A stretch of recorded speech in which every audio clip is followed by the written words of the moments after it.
Dr. Umar Johnson. You probably will never see this, but I was listening to him today on the Breakfast Club, and I was trying to get a better feel for him because I don't, I don't know. It's just so up in the air with him as far as I'm concerned, and some of it is because of my own history, and so I want to point out just a couple of things. I listened to the brother. He's very knowledge. He has a lot of knowledge when he talks about government. He said some things that I agree with, especially about the Black Caucus, so on and so forth. When he was explaining his schools, Dr. Johnson was saying some things that made me go, brother, this is your fault. Now, one thing is Dr. Umar Johnson was, play a little music. Y'all know I like music. I like music, you guys. All right, so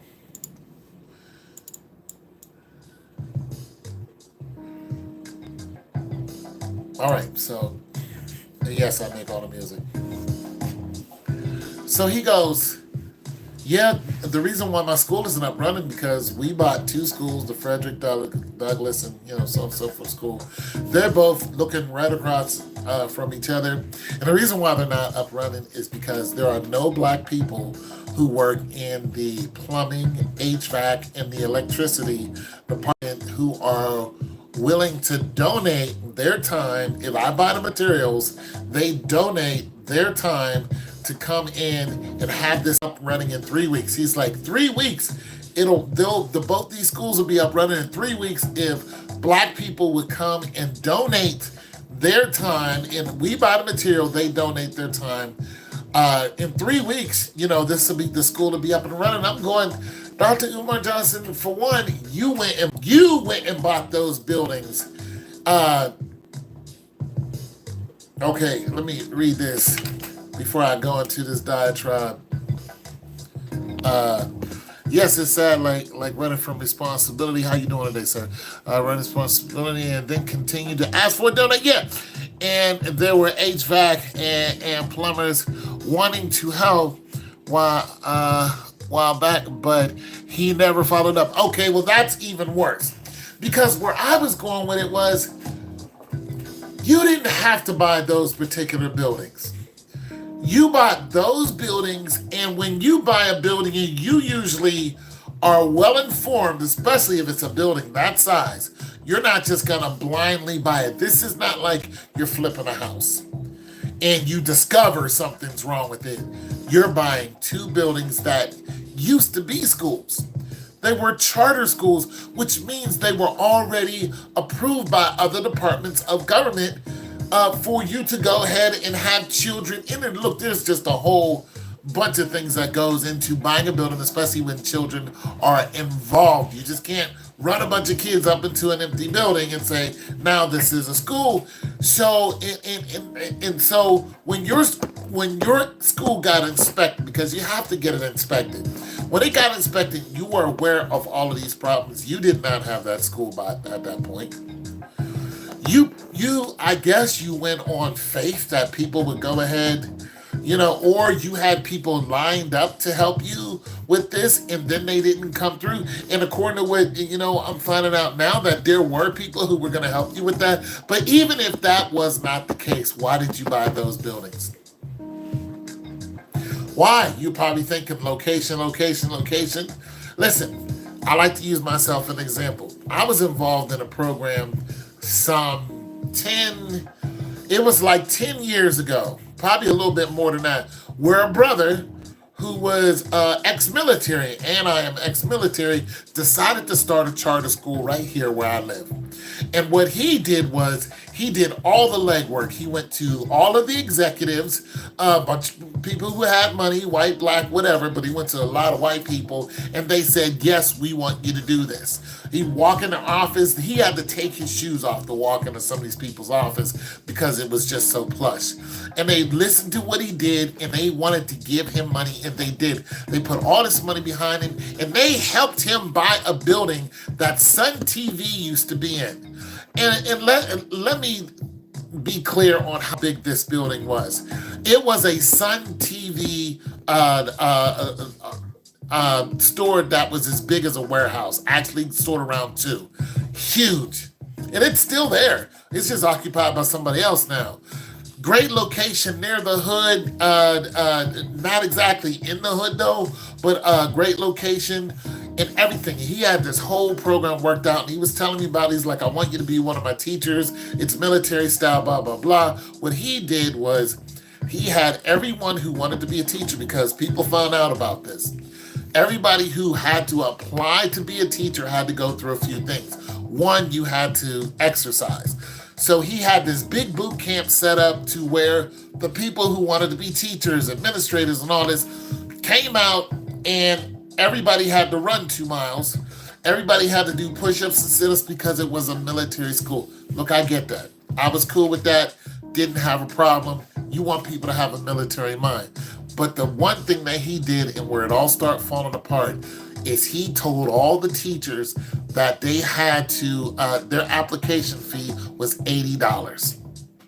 This is to apply to be a teacher. And he had this salary that he was, I guess it was a good salary, I don't know. But he was like $80. And as soon as all those teachers applied and gave their $80, they took all of the money that was given to them and bolted. It was 100% complete fraud. They had the building, they had the backing, they had the whole neighborhood on tilt. They had mothers and children. They had especially single mothers. These kids showed up in fatigues. The mothers went and bought all their children fatigues. Listen, these little kids out here are tough, but you seen little boys in tears. And it just hurt my heart. When these kids it was on the news and everything, these kids showed up. They showed up to go to school in fatigues, ready to be disciplined, ready to have someone else discipline them because they didn't have fathers in their life. Ready. These boys, these hardened boys showed up ready, and the doors would not open. These boys were in tears, and they were all turned away. And after I saw that, I really don't have too much trust in people who say they're going to open a school and it doesn't open. I really listen close at the reasons why it didn't open, especially when we just got a school where that young man that Roland Martin was talking to, that young man that got Roland Martin straight and told him, look, we just opened a school. They have a whole school. They have school buses. It's already in motion. They're already doing what they're supposed to do. See, Dr. Umar, as knowledgeable as you are, brother, there's still something missing there. Because if you're going to do this, if you're going to go into the hood, if you're going to get these parents who really need help with their education, listen, you have this whole name behind you.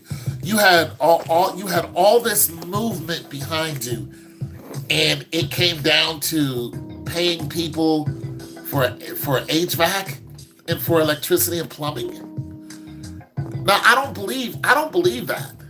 I don't believe that it's the people's fault. I don't believe that not one bit, because I went through this with somebody else, and I was talking to this dude every day. Heck, we ran track together in the Masters. He was telling me everything that was going on, and I was 100% in. No, Dr. Umar, no, there's something else going on that you're not telling us. Don't put it on the people, Dr. Umar, because it's a good chance that there were not only black people who were giving you money. There are government grants for charter schools. Like, we know that there are more than just black people who was in on this, because they want these schools to open if they think it's going to raise the intelligence level of people who live in certain areas that are disadvantaged. We know this. Listen, we know there are philanthropists out there who will give millions of dollars and write a... Okay, once again, I use myself as an example, or what I know. Where I live right now, there used to be a school, not in this exact location, but in this city, there was a school called the African American School. It's a school for high schoolers, for 9th grade up to 12th grade, right? It's right here. I've been in a school a couple times. So what Nationwide did. Hey, what's going on, Blank? Yeah, 100%. So what Nationwide did was Nationwide wanted to build a new hospital. They wanted to build Children's Hospital. So they went to the African American school and said, or the Afrocentric school or whatever it's called, and they told them, yeah, good day. And they told them, they said, listen, we'll buy your school. And mind you, the Afrocentric school just built a brand new track.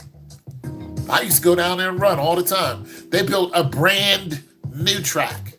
They said, listen, we'll buy your school, we'll buy your track and all the land in between. If you sell it to us, we will go ahead and build you a brand new school. And they were just like, we'll take that. Listen, not only did, okay, you got to understand the scope of this.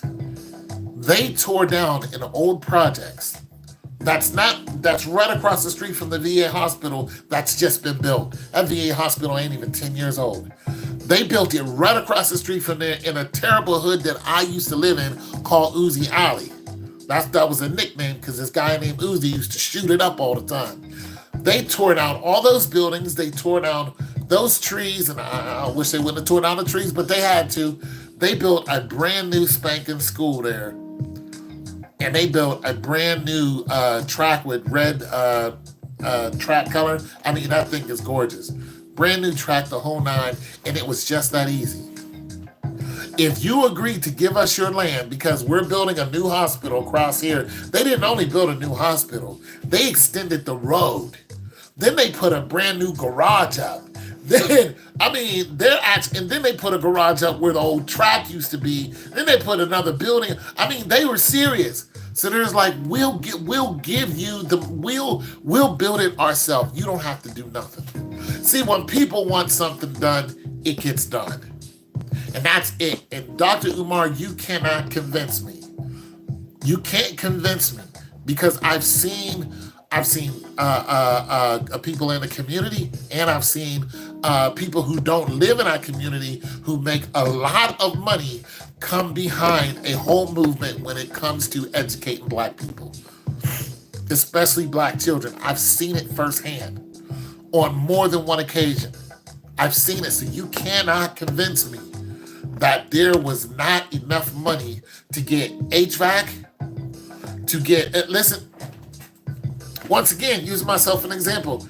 I flip appliances. That's what I do for a hustle, okay? So when I flip appliances, I ride around with a truck and a trailer in the back with appliances on it. You know the people who stop me and start asking me questions? The people who are in the business of homes. Well, and I don't care what color they are. I've ran into every nationality that lives in this city, and they all have the same interest when it comes to either a home or an apartment. All of them.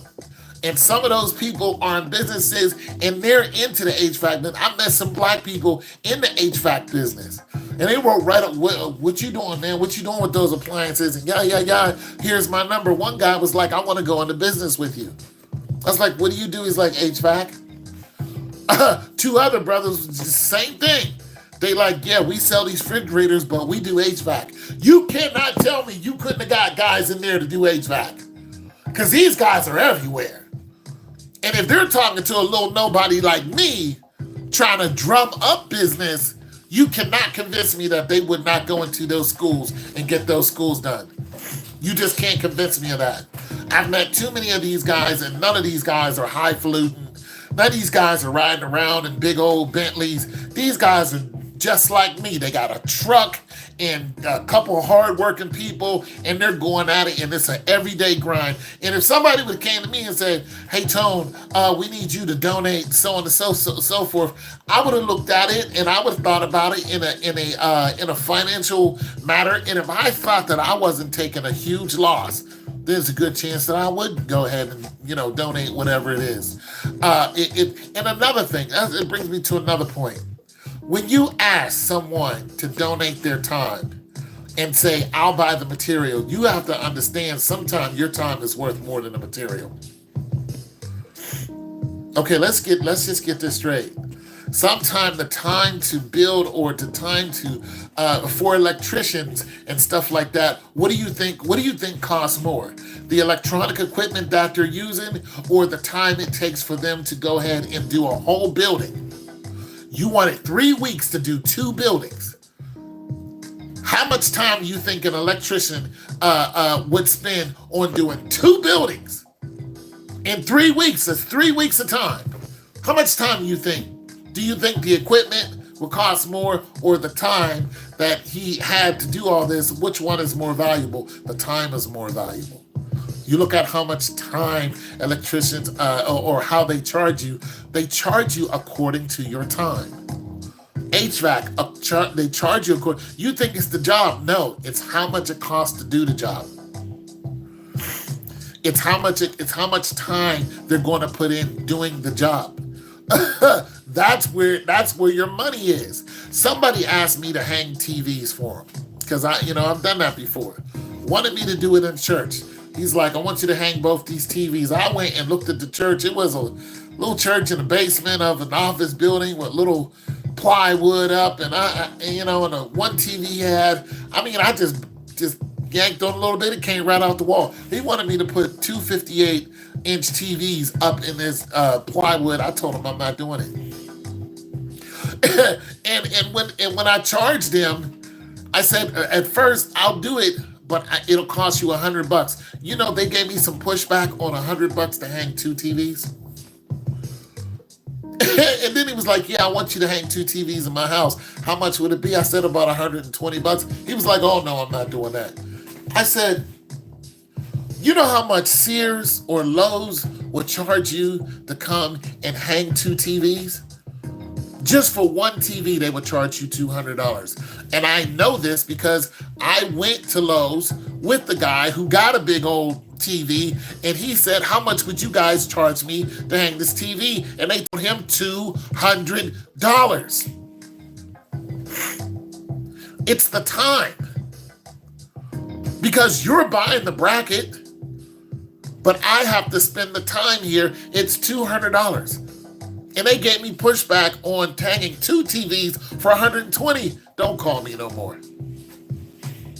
So that's what I'm talking about. When you get people who want you to do something, you have to look at the time that they're putting into it and the value of their time, because that's the one thing they can't get back. And if you don't value my time, then I'm not doing anything for you. And I'm thinking that there may have been a conversation between Dr. Umar and whoever it is that wanted to volunteer. And I'm thinking that once they start calculating all the work that needed to be done, even though you were going to buy the material and you make it seem like that's fair, I was going to buy the material. Were you going to do any of the work? No, you're asking these guys to work for 3 weeks and get nothing. And then he said, well, if I had a nightclub or if I had this business or that business, I bet it would have been done. I was like, you're right, because they know where their return's coming from. If somebody volunteers and some guy says, I'm building a nightclub, and they say, what kind of nightclub? Where's it going to be at? How many people do you think you're going to get? There's a whole perspective that is convincing to somebody to come in and volunteer their time because they know they're going to get a return. I'll volunteer my time if I can get a return on this. Well, what's your return? Your return might be 20% for the next year. And being that somebody doesn't have that money up front to pay you, they might go, bet, once you get up and running, I'll pay you 20% of the profits without tax for the next year. Boom, I'll volunteer and I'll do it. That's not what you did, Dr. Umar. That's not what you did. This is why a seedy business can get up and running, because there's going to be money flowing in it as soon as it opens, which means you're going to see a return.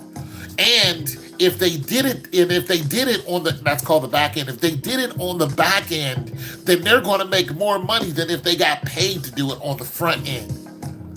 That's an investment.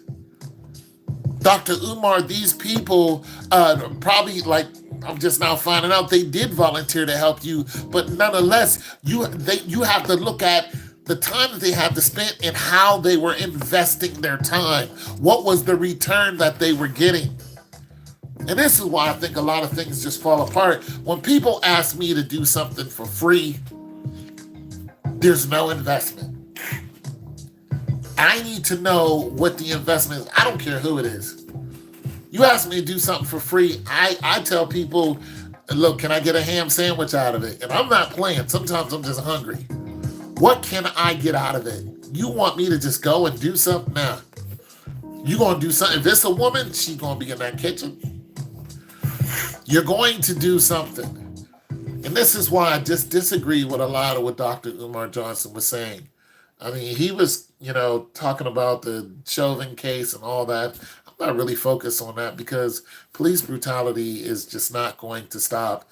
He did make a point talking about, it'll stop when we make, them responsible for the payouts. That's probably true, but maybe not. I don't know because some of them do have to pay. One cop, had to pay $50,000 just to get out of jail. I don't know. These cops make good money, but that's my beef with you, Dr. Umar Johnson. I've lived through a couple of these acquisitions to get a school, and I saw one fall apart and one just move like it was just smooth sailing because money was involved and people who were involved in the project knew exactly what to do with the money. There was no Okay, cops don't make good money. Okay, so let's reverse that. There was a cop who was making more than the judges. He made 200 and I think was $56,000 that year. Now, what he was doing was he was doing a lot of overtime. And another thing that cops do, because overtime pays so much, is the police will wait until the end of their shift and then go and falsely arrest someone. I didn't say they made it honestly, but they do make a lot of money. Yeah, he was stealing overtime. No, I didn't say they made it honestly. I didn't say they made it honestly. I said cops make a lot of money. Yeah. Yeah, so they do the whole "I'm gonna arrest you now," even though my shift is almost ending. So yeah, they can stack when it comes to doing it illegally. They can stack, and there was I forgot what city it was, but the cops were making like 100 grand a year. I don't know what's a lot of money to you, but 100 grand a year is a pretty significant pay, and they weren't stealing. That was just what they were making. So, I mean, if we probably went and looked up cop salary, and according to what I make and what they make, it's a lot of money to me. So maybe I should say it like that. I don't know what you make, but the average. I'll put it to you in numbers. The average African American male makes in between 28 and $42,000 a year. So I'm just gonna go ahead and Google average cop salary, just so we can get this out of the way. The average cop salary, and I'll use the state of Ohio. Yeah. Okay, so the average cop salary per year is in between $50,000 to $66,000. That's the average. We're not talking about moonlighting. We're not talking about stealing. And that's a significant. I mean, 66 at the top. I mean, that's still, and this is within the average still. So you can get a police officer of 10, 10, 15 years, and he and or she is making a decent buck. So that's what I was saying, and yeah, the cop who was doing 256, they did find out that he was stealing in some shape, form, or fashion, and yeah, so that's what I'm saying. I don't know. I brought that up because Dr. Umar was saying it would stop them from killing us if they were financially indentured. I guess it depends on the location. Well, it does. That's why I use the city that I'm in. Because if I used, you know, California, well, the cost of living, I mean, taxes 13%. So I don't live in California. You know what I mean? So I only use what's comparable to my living. And I live in Ohio because of the cost of living. It's a low cost of living. That's why I stay here because I'm poor. You know what I mean? So, yeah, I knew my financial limits, and I'm like, everywhere else I go, not unless it's in the middle of Alabama, I'm going to struggle, or Virginia, some parts of Virginia. You're in Memphis. Yet, so Memphis is one of the poorest states in the country. You know what I mean? So when you say cops don't make a lot of money, well, let's just look up what they make in Memphis. Average cop salary. Yeah, my dad lives in Memphis. And I would okay, but it's not that far from Ohio. It's less. Well, it's actually less. It's the average is 47 to 63. So it's $3,000 less on average. I mean, that's not terrible. $47,000 is about like I said, the average African American male makes in between 28 to uh 45 or something like that thousand. So it puts you right at the low end of the high end of what an African American. And in other words, if you were a police officer in Memphis, you're making more money than most men. Dr. Umar is a good orator, but he should have started small, like a virtual school, and work with. I think Dr. Umar got ahead of himself. You work in the schools and around the schools, and once you got out there and start speaking, there were people who came and backed you up, especially females. So you were like, I can turn this into something. And there's nothing wrong with that. If you're good at something and people want to get behind it, I really don't have a problem with that if it's honest. You know what I mean? This is what Kevin Samuels did. He's not the first to talk the way he talks. He's just really good at monetizing it. You know what I mean? He's really, really good at that. I guess I was comparing what they make to what they do. I think cops are underpaid for the service they provide. I can't agree with that.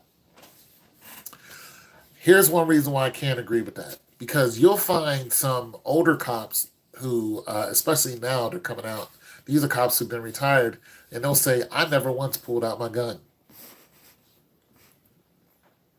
I never once. They're like, I never once had to pull out. They got one cop, is a black guy. He's 96 years old. He's like 90 something years old. This is a black cop. And he rides around by himself. He has no partner.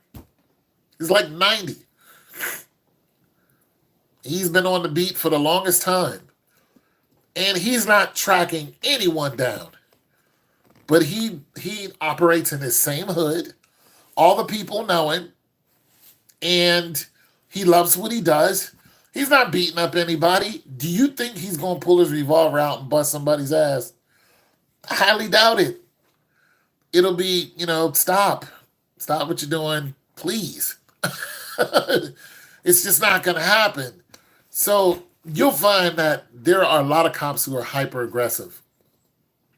They make the job hard for everybody. You had one cop who was like, I'm tired of the police, doing what they're doing. He was like, we are not all the same. That was a long time ago. In the city, you may pull your gun out once a week, maybe. No, no, I just can't believe that. I can't believe that. There are some, listen, there are some cops who make their jobs hard. So, $50,000 to go out there and police an area? I would say it depends on the area that you police. Now, if you're policing the rough parts of the city, well, they're facing life and death every day. You have to understand that there are some police who want to be in positions where it's volatile because they're bored. And you can question that all you want, but you can see by the way they react. They want to be where the war is because a lot of officers are military. Didn't you say you have neighbors who like to brandish? I do. I do. They like to go to the gun range. When they come home, their AR-15s are usually where you can see them. They don't do it as much anymore, but you know that everybody knows that they have them. But have they shot anyone? Only time you heard them go off is during New Year's. Not one person over here has been shot since I've been living here for the last 10 years.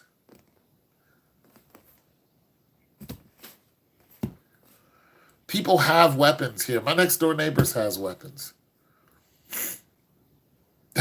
Nobody has been called over here because somebody's been shot here. Not once since I've been living here.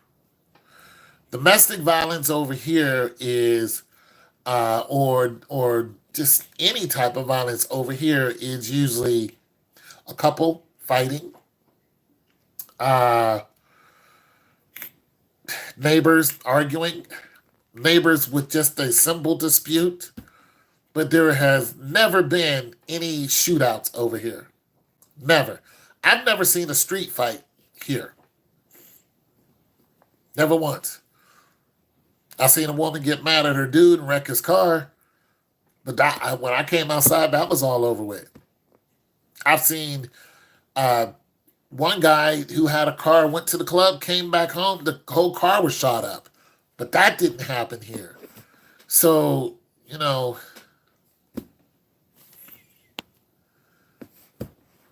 yeah, you would be wrong about that because about 2 years ago, a cop killed a guy here. Not to mention the Walmart where the cop shot the car, shot the black guy for having a gun that looked like an M16.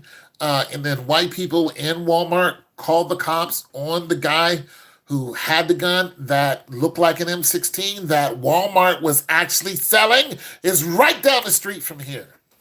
It's Walmart's Whitehall. The same one I go to all the time. So, yeah, those two shootings were here. Anything else?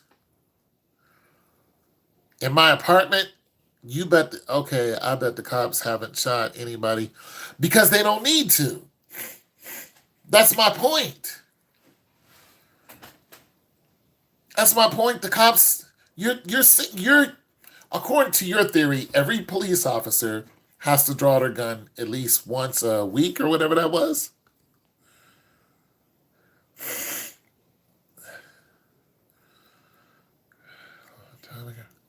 Yeah, once a week. Not even close to being true. Guys don't have to draw their gun once a week.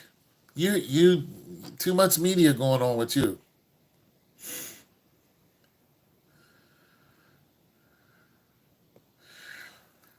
People get shot by the police for doing wrong. And I think I know where you're going with this, but we're going to be in disagreement again.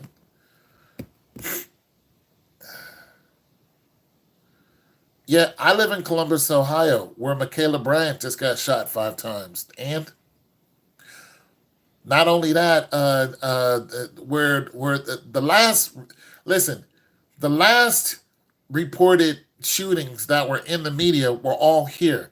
Let me educate you real quick. The city that I live in, let's just stop right now.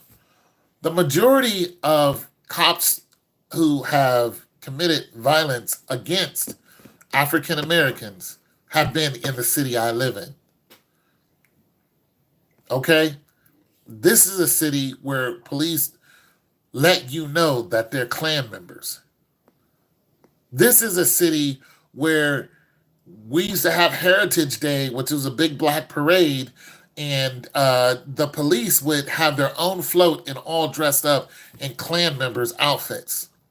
You, there are more people shot, black people shot and killed in this city by police than anywhere else in America.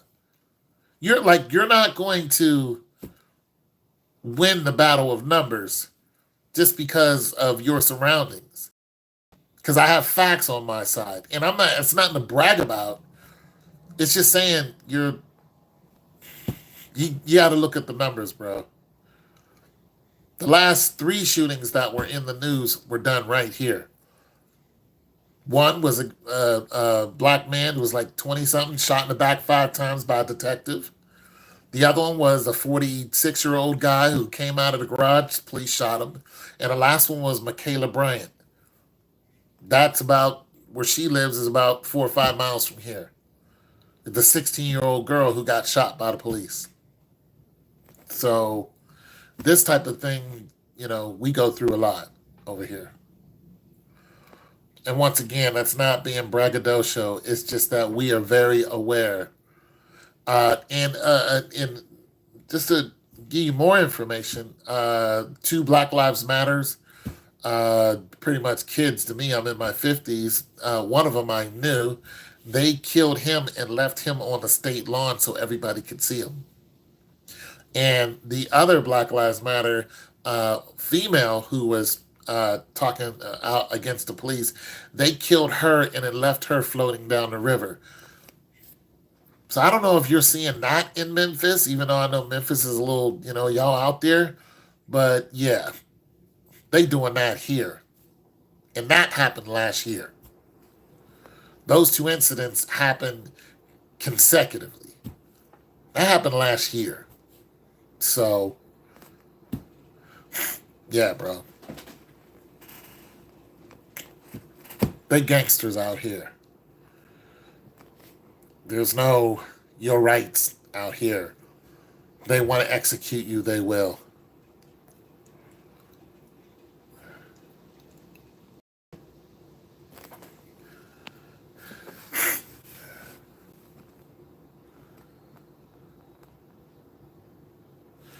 I don't listen. I'm not here to argue whether the cops are wrong or right. What you're saying, you cannot put a number to, because we would have to look at every case that it happens and then go through a whole court system that's biased. That's we would have to go through a court system that's made for them and then judge by the numbers and say, okay, this is right, this is wrong, and then get the numbers from there. No, but I can, because I know the numbers. I'm telling you what the numbers are. So you nor I can dispute the numbers. There are more African Americans killed here by police brutality than anywhere else in the country. Those are facts. Those are numbers that you can look up. You can look that up. And I mean, you can argue it if you want to, but you can look that up for yourself. At any rate, yeah, so as far as Dr. Umar and his schools, I'm not telling you guys not to donate to him. I try to be cool. You still cool too, bro. You still cool. It's just really a numbers thing. You know what I'm saying? When people say their city is harder than another one's, I never care about that. My city's harder than you. Like, that's not something to brag about. You know what I'm saying? Like, why would you brag about that? You know what I'm saying? Being that this city is more police brutality than any other, I don't go around bragging about that. Yeah, like I'm surviving something. I'm afraid every day I get in my car. I'm afraid. I do not go into the city unless I have to. I don't call the police on someone unless I have to. So, I mean, it's traumatizing. When I see a police person, the majority of the time, I'm not going to walk up to them and say hello. They look at the look on my face and they already know what it is. I don't want to talk to you. If I didn't call you, if I didn't summon you for something or have a contract with you, I don't want to talk to you. We don't have anything to talk about. I just want to go on about my day. That's not what I'm saying. I'm simply stating stats so you can know I'm speaking from experience, not bragging. But you didn't give me any stats. You didn't give me any numbers. You didn't give me any data. The data I gave you, you can go and look up. That's what I'm saying. When when somebody wants to present an argument in a conversation, crime is nothing but no. My point was, is cops are put in situations where these guys force them to pull guns. You're arguing a whole different point. No, we're arguing the same point. You think cops should get paid more because they pull their gun at least once a week. You think that the police, you think that every cop out there in the nation pulls their gun once a week because of a situation a citizen causes. But you cannot substantiate that. You cannot substantiate that argument. You can't say every cop in the nation pulls his or her gun once a week. And then you can't say they pulled their gun because the situation calls for them to pull their gun. You cannot substantiate that. You can't. Not without numbers. You would have to find out. You would have to break that down in such a statistical way that it would probably take you a couple of weeks to get all that information. And that's what I'm trying to tell you. You didn't say they need to. You said the police should be getting paid more because of what they do. I mean, it's all in your comments. The police should get paid more. You think that they're underpaid. This was your argument. I didn't say they need to get paid because of that. That was exactly your argument. I simply stated they face danger whether they pull their gun that day or not. So now I'm confused because according to what you were talking about, they have to pull their guns once a week. You said once a week. You think because a cop didn't get in a shooting yesterday, he didn't face danger yesterday? I think that you are generalizing, and because you are generalizing, you do not have all the facts. I think that police officers are getting paid what they should get paid. 40, or in my case, $50,000 to $66,000 a year is a good salary. It is. But not only that, they get bonuses. Okay? And cops work as security. Cops moonlight a lot. They get paid a lot to do that. So the police are in positions where they can work their shift and go home. But if they want to make more money, they can do security on the side, just like a nurse. A nurse can go and, except nurses' hours a lot longer. But I'm just saying that cops have opportunity to make more money. And there are a lot of other incentives that are involved. So I'm going to skip past this conversation because you would have to substantiate your argument with a whole Whole lot of facts. Do you think because a cop didn't? Should I?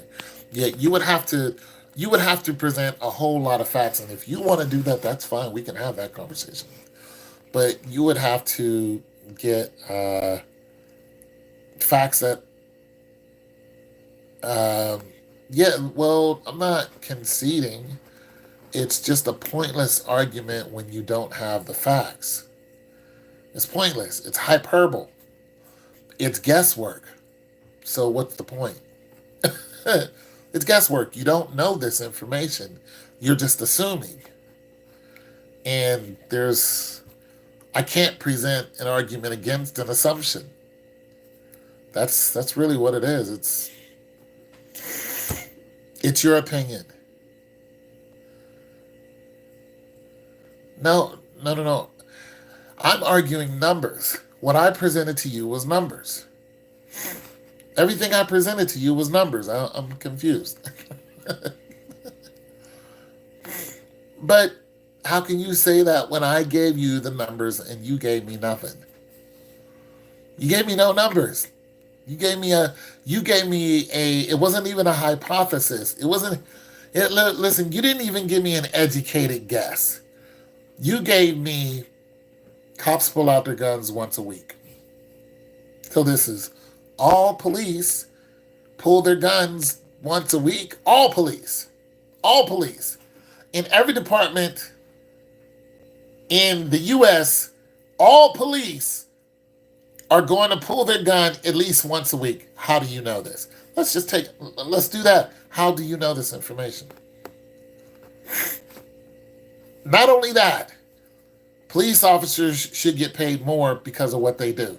How much should they get paid? Those are two questions for you. How do you know this information? And what should police officers get paid according to what? How do you pay them according to? You pay them according to how much ruckus they get in? Do you pay them according to the district that they're overseeing? I gave you the homicide. Whoa, you didn't give me homicide stats. You you didn't give me homicide stats. You didn't give it. Oh my God. I gave you homicide stats in my city. You did not. You did not give me homicide stats in your city, or I would have saw it. You can verify. Where are your numbers, sir? My numbers. Okay, that was. You did not give me any homicide stats. But if you want, listen. If you want to do that, we can do that. But I'm not going to be the only one sitting here looking up stuff. Give me the homicide stats in your city. And what, okay. Do you understand hyperbole? Yeah, I understand hyperbole is what you're doing.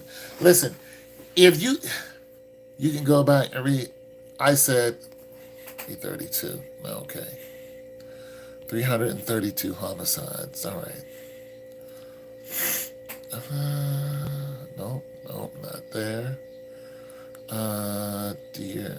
Okay, I'm going all the way back to my neighbor with the AR-15. Okay, facing life and death. Yeah, and everybody. Okay. Shot almost the time. I live in Memphis, bro. I live this. I'm in Memphis. That ain't Memphis, bro. Check the stats. Okay, so I take it here. You're gonna give me a stat. You act like cops. Me either. Neither. Still cool. That's what I'm saying. No stats. Crime. Cops. Situation. No stats. Are gonna hold different. Okay. Still no stats. No stats. You for conceding. I'm gonna go back even further just to give you the benefit of the doubt. Okay, you gave me it right. Let's see. Okay, weird. This is what we're talking about. How much they get paid? You said 50,000. So this is even before the argument. Okay, an operator should start small. Yes, they should. Uh, there is not one stat that you presented here because I would have saw that. Pull a gun out. Nope. Face life or death. Nope. Brandish RF-15. I bet cops shot anybody over there either, and that you were wrong. You were wrong on that. Shot a guy last year. Shot and killed a guy last year. But not here, right down the street from me. Oh, in my apartment. No, they don't need to come over here and shoot and kill anybody. Okay, so you're saying that you presented a stat, and there's nowhere in this comment, in these comments, that you presented that stat, because I would have saw that number of 332 or whatever it is. You did not present that stat, sir. All right, but now you present it. You can go back and read. I went back, I read it. You did not present that stat of 332 homicides, because I would have started talking about 332 homicides. Okay? Now, 332. Yeah, you did not present that stat. Oh, you're presenting it now? Oh, okay. Yeah. You didn't present no numbers before. But you, what is your point? Once again, how much do you believe police officers should get paid? You said police officers should get paid more. Police officers get paid an average of $50,000 to $66,000 where I live. You wanted to present the argument. I like to present the numbers when I make an argument. This is why I like Kevin Samuel so much. And I struggle with Dr. Umar Johnson, because I look at the numbers. In my degree, I had to look up numbers. I had to find out how many of what is doing what in order to gather the information and correlate it and distribute it to where it can be effective. That's all I'm saying. You think police should get paid more? How much more? I think they get paid just fine.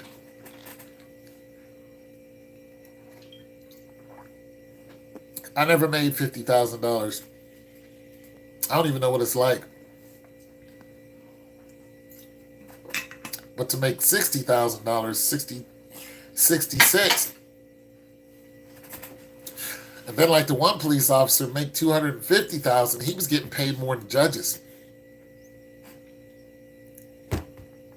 I mean, I just don't know what to do with myself if I made $100,000. Hell, at this point, if I made $50,000, I've never made that much money in my life. So, yeah, there that is. I think cops are getting paid just enough. And I think a lot of police officers are making their job harder than what it should be. I definitely don't believe that police officers pull their guns once a week. Every police officer. I don't believe that whatsoever.